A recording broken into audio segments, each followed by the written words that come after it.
আসসালামু আলাইকুম। প্রিয় দর্শক, একটা লম্বা বিরতির পর আমাদের অন্য মঞ্চের আলাপচারিতা আবার শুরু করলাম। আপনারা এর মধ্যে জানেন এই বিরতির কারণ অন্য কিছু নয়। এই বিরতির কারণ ছিল আমার ব্যক্তিগত শারীরিক অসুস্থতা। এখনো পুরোপুরি সুস্থ হয়ে উঠেছি তা নয়, তারপরেও এই আলাপচারিতাটা চালানোর মতো সুস্থতা আছে আপনাদের দোয়ায়। আমরা আজকে প্রথম দিনেই যার সঙ্গে কথা বলবো আপনাদের খুবই সুপরিচিত এবং খুবই প্রিয় ভাজন মানুষ, সিনিয়র সাংবাদিক, আমারও খুব প্রিয় জনাব আরশাদ মাহমুদ। আশরাফ ভাই, আমাদের অনুষ্ঠানে আপনাকে স্বাগত জানাচ্ছি। ধন্যবাদ আপনাকে। আশরাফ ভাই, আমি একটা বিরতির পর প্রথম অনুষ্ঠানটা আপনাকে নিয়ে করলাম এই কারণে যে বিরতির সময় আসলে আমি তেমন পত্রপত্রিকা পড়তে পারিনি, অনলাইনেও বেশি তাকাতে পারিনি, কিন্তু আপনার একটা স্ট্যাটাস ইদানিং বেশ আলোচিতই হচ্ছে। সেটা হলো যে সাবেক সিসি নুরুল হুদাকে যেভাবে লাঞ্ছিত করা হয়েছে অথবা অপমানিত করা হয়েছে, এটা দেখে আপনি এর সঙ্গে কেন যেন আমি বুঝতে পারলাম না, আপনি আমাদের প্রধান উপদেষ্টাকেও একটা সতর্ক করে দিয়েছেন যে জনবিরোধী আচরণ হলে পরে কি ধরনের পরিণতি হয়। তো এটা আসলে আপনি মানে এখানে কোথায় আপনি প্রাসঙ্গিকতা কোথায় পেলেন এবং কেন এটা করলেন?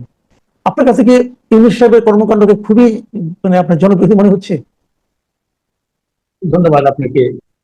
দেখেন, এই পোস্টটা আমি দিয়েছি ওই Habibul, sorry, K M Nurul Huda সাহেবের যে ফেসবুকের মাধ্যমে দেখলাম যে তাকে জুতো পরিয়ে, জুতোর মালা পরিয়ে জুতা মারা হচ্ছে।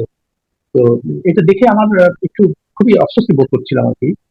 তো আবার দুটো তিনটে কথা মনে হলো যে মানুষ যখন ক্ষমতায় যায় তখন তারা হিতাহিত জ্ঞান মানে থাকে না, তাদের অন্ধ হয়ে যায় সবকিছু। হ্যাঁ, ক্ষমতা, তারপরে ক্ষমতার সঙ্গে যে সমস্ত সুযোগ সুবিধা, গাড়ি, তারপরে বাড়ি ফ্রি, এই সমস্ত এগুলা। আর এগুলো দেখবেন ম্যাক্সিমাম সব সরকারি আমলাদের ব্যাপার আর কি। এই সমস্ত পজিশনে যারা আসে দীর্ঘদিন থেকে আমরা দেখছি যে অবসরপ্রাপ্ত সরকারি আমলাদেরকে নিয়ে যায়। এবং তারা যেহেতু জনবিচ্ছিন্ন থাকে অধিকাংশ চাকরি জীবনে, ফলে ঠিক বুঝে উঠতে পারে না, বা বুঝলেও তাদের কাছে সবচেয়ে বড় যে জিনিসটা আর কি, যে আমি কিভাবে আরো মানে জনগণের ট্যাক্সের টাকায় আরো কিভাবে আমি সুযোগ সুবিধাগুলো কন্টিনিউ করতে পারি, এটা হচ্ছে তাদের মূল মন্ত্র। এই কারণেই দেখেন, এই যে নির্বাচন নিয়ে, নির্বাচনের আহ অনিয়ম, এই সমস্ত নিয়ে কথা, তো মানুষজন বিরক্ত, হাসিনা ভোট দিতে যায় না এটা। কিন্তু আপনি যদি খুব ডিসপ্যাশনেটলি জিনিসটা দেখেন, চিন্তা করেন, সেখানে আপনি দেখবেন এটা শুরু হয়েছে 1973 সাল প্রথম নির্বাচন থেকেই, যেখানে শেখ মুজিবুর রহমান আমাদের প্রধানমন্ত্রী ছিলেন। কেমন? তো সেখানেও আমরা দেখলাম যে এরকম ওই জোর জবরদস্তি ভোট করা, তারপরে জিতে যাওয়া পার্টিকে, দুটো নাম বলি আপনাকে, মেজর জলিল এবং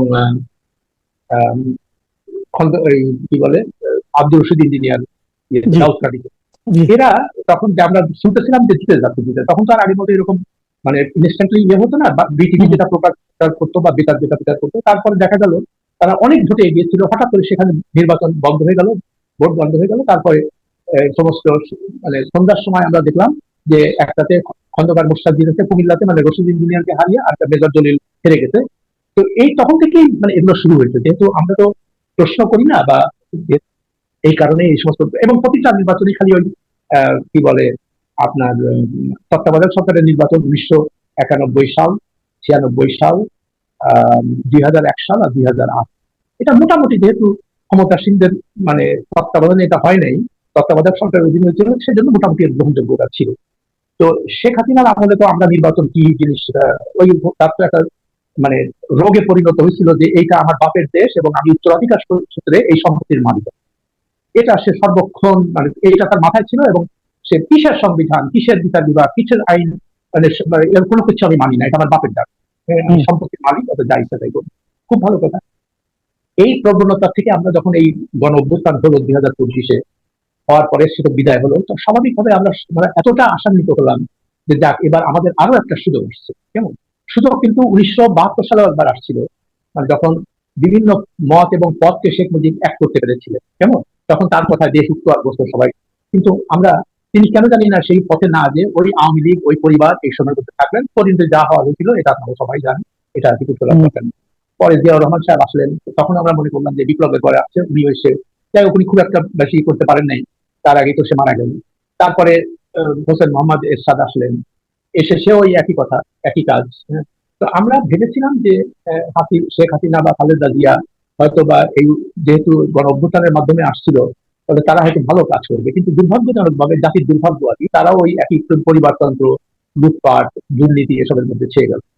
তো এই 24টা আমরা বেশি আশা করেছিলাম এই কারণে যে প্রফেসর ইউনূসের মতো এরকম একজন সম্মানিত লোক, যারা দেশে বিদেশে তার এত নাম, তিনি এসে তার লোভ লালসার বাইরে, হ্যাঁ, তিনি এসে নিশ্চয়ই এর থেকে ওইদিকে আর ওই রাস্তায় আর হাঁটবেন না, এবং আমরা একটা ভালো সরকার পাবো, দেশ ভালোর দিকে যাবে, এগুলো আমরা চিন্তা করলাম। কিন্তু অত্যন্ত দুঃখের সঙ্গে বলতে হচ্ছে যে আমি ব্যক্তিগতভাবে এতটা আশাহত হয়েছি, মানে আমি জানি না, আমার ধারণা আপনার মতো বা অনেকের মতো আমার ওই একই অবস্থা, যে এরকম হলো কেন। তো হলো ওই একটাই, উনিও ঠিক ওই একই রাস্তায় হাঁটে, হ্যাঁ। প্রথমেই এসে আসল যে যে কাজগুলো মানে করার দরকার ছিল, যে যেমন বিচার বিভাগের উপরে আমি কোনোভাবে হস্তক্ষেপ করে না, এবং বিচার বিভাগের স্বাধীনতা আমি যে কোনো মূল্যে নিশ্চিত করবো, এটা করো। তারপরে নির্বাচন ব্যবস্থা, এই নির্বাচন ব্যবস্থা এত কলুষিত যে যে এটাতে আর মানুষের কোনো আস্থা নেই নির্বাচন, কেমন। তো ওই নির্বাচন হয়, একটা গদবাঁধা নির্বাচন হয়, তারপরে একটা দল ক্ষমতায় এসে এসে আবার যায়, আবার শুরু করে। আমরা এই অ্যাটলিস্ট এই দুটো জায়গায় ওনাকে ভেবেছিলাম যে উনি এই দুটো জায়গায় সংস্কার করে, মূল সংস্কার যেটা, তাহলে হয়তো দেশের মানে আর দুর্নীতিবাদদের শাস্তি দেওয়া, তারপর দুর্নীতিবাদদের শাস্তি মানে আর নিজেরা ক্ষমতায় যারা থাকে তাদের সম্পত্তি ডিক্লিয়ার করা পাবলিকলি, জি জি এই এই কাজগুলো করলে তখন হয়তো বা মানে আমরা একটা ভালো রাস্তার দিকে যেতে পারতাম। কিন্তু উনি সেগুলো দেখেন কোনো দিকে না দিয়ে, কোনো দিকে দেখে তার নেই, তিনি প্রথমেই এসে তার নিজের যে সমস্ত বিরুদ্ধে মামলা ছিল সেগুলোকে নিয়ে একের পর এক নির্বাহী আদেশ প্রত্যাহার করতে পারেন। তো প্রথমেই আমি না প্রথমে জিনিসটা বিশ্বাস করতে পারিনি যে এটা মানে উনি করেছেন কিনা। পরে আমি যখন খোঁজ খবর নিলাম নিজের পত্রপত্রিকায়, দেখলাম যে উনি সেই একই কাজ করেছেন, কেমন। তো প্রথম প্রশ্ন মানুষের মনে জাগলো, আমার নিজের মনে জাগলো, হলে মানুষ এই বিচার বিভাগের স্বাধীনতা কোথায় গেল। আমরা তো মানে আইনের শাসনে বিশ্বাস যদি করি, আমরা যদি বিচার বিভাগের স্বাধীনতায় বিশ্বাস করি, তাহলে এই জিনিসগুলো উনি আগে ঠিক করে ফেলতে পারতেন। তো সেটা হলো না। তারপরে উনি কর্ম করলেন, তারপরে গ্রামীণ ব্যাংকের যত সুযোগ সুবিধা নেওয়া দরকার সবকিছু নিলেন। তারপরে সবচেয়ে দুর্ভাগ্যজনক, উনি গ্রামীণ বিশ্ববিদ্যালয়ের লাইসেন্স নিলেন, ম্যান পাওয়ারের লাইসেন্স নিলেন। আমরা তো জানি যে ম্যান পাওয়ার বা এই যে জনশক্তি রপ্তানি একটা অত্যন্ত দুর্নীতিগ্রস্ত একটা মানে সেক্টর আছে, কেমন।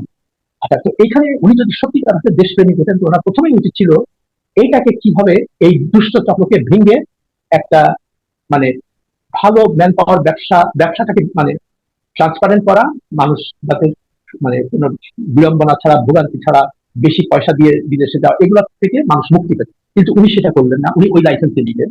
কেন নিলেন? এটা একটা লুক্রেটিভ ব্যবসা, এখানে অনেক টাকা, হ্যাঁ, ফলে গ্রামীণ ব্যাংকের একটা একটু ওখান থেকে আরো টাকা। তো এগুলা সত্যি কথা বলতে কি আমার এত মানে খারাপ লাগছিল। তো যখন আমি কে এম নুরুল দেখলাম যে এরকম জুতার মালা পরা ঘুরাচ্ছে, তখন আমার হঠাৎ মনে হলো যে আচ্ছা, এই পরিণতি কি ইউনূস সাহেবের দ্বারাও হবে? তার কারণ উনিও তো মানুষের যে সেন্টিমেন্ট এটা তো বুঝতে পারছেন না। উনি ওই যে ক্ষমতা, যমুনা, তারপরে এসএসএ, তারপরে বিলাসবহুল গাড়ি, কেমন, আর ঘন ঘন বিদেশ যাত্রা, ঘন ঘন কারণে অকারণে। একটা কল্পনা করা যায় 10 মাসের মধ্যে 11বার বিদেশ যাওয়া, এবং একটাও কিন্তু ওনার কোনো দ্বিপাক্ষিক সফর ছিল না। এটা আমি আপনার অনুষ্ঠানে আগেও বলেছি, আমি লিখেছিও কয়েকবার। তার কারণ দ্বিপাক্ষিক যদি দাওয়াত হতো, তাহলে সেটা, আর উনি দাওয়াতটা পেয়েছেন কিন্তু ব্যক্তি ইউনিস হিসেবে, ওনার অনেক নাম টাম আছে, বিদেশে অনেক মোটিভেশন স্পিচ দেয়, এই জন্য অনেকে। কিন্তু একটা কথা আপনি আমাকে বলেন, একটা কথা আপনি বলেন যে আপনি মানে ওনার মানে এই যে বিভিন্ন কর্মকাণ্ডের কথা বললেন, কেউ কেউ কাউকে কাউকে তো আমরা এরকম বলতে শুনি যে উনি এসেছেন বলেই দেশটা আসলে বেঁচে গেছে, এবং এক্ষেত্রে তারা মোটার আগে 2-3টা কথা বলে। একটা কথা বলে যে না হলে নাকি দেশটা ভারতের কবজায় চলে যেত, উনি ভারতের হাত থেকে দেশটাকে রক্ষা করেছেন। আবার বলেন যে দেশের ব্যাংকিং খাতটাকে উনি, অর্থনীতিকে উনি একদম রক্ষা করেছেন, উনি না থাকলে এটা কিছুই থাকতো না একদম। তো এই যে কথাগুলো বলা হয়ে থাকে, এই কথাগুলি কি তাহলে এমনি বলার জন্য বলা, মানে মানে মানুষের মধ্যে এক ধরনের মানে কেন মানুষকে বিভ্রান্ত করার জন্য? এটা মানুষের মনের থেকেও এটা হচ্ছে তথাকথিত শিক্ষিত সমাজ, বুঝলেন। ওই পিএইচডি করছে, তারপরে বিদেশে থাকে, তাদের তাদের মানে বয়ানটা হলো এটা যে ডক্টর ইউনূস না থাকলে এই দেশ অনেক আগে ইন্ডিয়া নিয়ে যেত। এখন আপনি এই কথার কি উত্তর দিবেন বলেন? তো এখন আপনি যে বলেন ব্যাংকিং সেক্টর ঠিক করা, তারপরে জিনিসপত্রের দাম মোটামুটি এখানে আপনি দুটো কথা আপনাকে বলি। ব্যাংকিং সেক্টরে লুটপাট হচ্ছিল, এটা তো আমরা সবাই জানি, তাই না? তো এইটা যে কেউ ক্ষমতায় আসতে পারবে। আপনি যদি ধরেন আমার মতো একটা অশিক্ষিত মানে অর্ধশিক্ষিত লোককেও বলতেন যে আপনি এসে ক্ষমতা নেন, তো আমার প্রথম কাজ কি হতো? আমি ব্যাংকিং সেক্টরের লুটপাটটা বন্ধ করতাম, তাই না? তারপরে আমি দেখতাম যে নৈরাজ্য যেন না হয়, এগুলো যেন না হয়, এটা দেখতাম। এখন এটার জন্য তো আপনাকে, এটা তো রকেট সায়েন্স না। দেশের ব্যাংকিং সেক্টরে লুটপাট হয়েছে, এটাকে বন্ধ করে, কেমন। তো এটা তো অটোমেটিক, যে কেউ, এটা তো ডক্টর ইউনুসের মতো নোবেল পাইতে হবে না এটা করার জন্য। এটা তো আপনি যদি কলা গাছকেও বসাই দিতেন, সে কলা গাছও একই কাজ করবে। আচ্ছা, কিন্তু আবার দেখেন, এই যে আরেকটা হলো যে এই যে অর্থ পাচারকৃত অর্থ ফেরত আনা, এটা আরেকটা ধান্দাবাজি শুরু হয়েছে। কেমন? আপনি আমি যারা মোটামুটি একটুখানি এই ধরনের খোঁজ খবর করি, আপনারা জানেন যে এটা অত্যন্ত জটিল একটা প্রক্রিয়া। কেমন? এবং বাংলাদেশ ব্যাংকের গভর্নর এবং সালেউদ্দিন আহমেদ যিনি অর্থ উপদেষ্টা, তিনিও বারবার করে বারবার এই কথাটা বলছেন যে এটা কিন্তু একটা জটিল প্রক্রিয়া, এটা সহজে হবে না, ৫ বছরের আগে কোনো অর্থ ফেরত আসার সম্ভাবনা নাই। আপনার অনুষ্ঠানে আমি আগেও বলেছি যে অর্থপাত যে সব দেশে নিয়ে যায়, ওই দেশগুলো তো তাদেরকে বুকে জড়ায় ধরে যে তোমরা আসো, আমরা তো তোমাদেরকেই চাই, তোমাদের জন্যই আমাদের এই সব অর্থনীতি ধরে। এটা তো আমরা সব, তাই যদি না হতো, যারা ওইখানে যে ঘর বাড়ি কেনে বা যে সেকেন্ড হোম বলে, এটা সরকারের, মানে সরকার জানে না, ওদের সরকার জানে, সবই তো জানে, তারা ব্যাংকিং চ্যানেলে তো এগুলা মানে টাকা পয়সা গুলোই, তো তাদের ধরে না কেন? ধরে না ওই একটাই কারণে। আর এই পশ্চিমা বিশ্বের তথাকথিত বা এগুলা এগুলা যে পুঁজিবাদী বলেন, এটা শুনতে খারাপ লাগবে, এদের সঙ্গে আমি প্রস্টিটিউটের কোনো পার্থক্য দেখি না। প্রস্টিটিউটরা কি করে? তারা টাকা হলে যে কোনো লোকের সঙ্গে শুয়ে পড়ে, তাই না? ওই পশ্চিমা বিশ্বেরও তাই, এরাই তার। হ্যাঁ, যে ভাই তুমি টাকা আনো, তুমি কিভাবে আনছো আমার দরকার, জানার দরকার নেই, তুমি আমাকে টাকা দিবা, তোমার সাথে আমি শুয়ে পড়বো। হ্যাঁ, এটা শুনতে অবশ্য খুব ক্রুড লাগে। তো এই হচ্ছে কথা। এখন এই যে বারবার করে একটা শ্রেণী বলতেছে যে উনি উনি আসাতে দেশ ঠিক হয়েছে, এটা একদম কমপ্লিট হগওয়াশ বলে, ননসেন্স। কেমন? এনিবডি যদি আসতো, তারা, তাদের তো অন্য কোনো রাস্তা ছিল না এটা না, মানে ব্যাংকিং সেক্টর লুটপাট বন্ধ করা। কিন্তু উনি যে কাজটা করতে পারে নাই, যে আইন শৃঙ্খলাকে কোনোভাবেই ঠেকাতে পারে, যার জন্য। আর আইন শৃঙ্খলা দেশে যখন আইন শৃঙ্খলা না থাকে, আইনের শাসন না থাকে, এই মক মক কালচারের কিন্তু উৎপত্তি হয় তখন থেকেই। তখন সাধারণ মানুষ দেখে যে ক্ষমতাবান যারা, তাদের জন্য আইন না, কেমন, তাদের তাদের কোনো কিছু হয় না। ফলে আমাকে কি করতে হবে? আমাকে আইন নিজের হাতে নিতে হবে এবং আমি এটার ব্যবস্থা করবো। আর আরেকটা জিনিস খেয়াল করেন যে কিন্তু আপনার আপনার এই যে যুক্তিটা আপনি দিলেন মব কালচারের ব্যাপারে, আপনার এই কথাটা কি প্রকারান্তরে মব কালচারকে এক ধরনের উৎসাহিত করবে না? না, উৎসাহিত, এটা তো বাস্তবতা। আপনি মব কালচারকে যদি থামাতে পারতেন কখন? আপনি যদি ক্ষমতায় আসার পর যদি এগুলোর বিরুদ্ধে অ্যাকশন নিতেন, তাহলেই এগুলা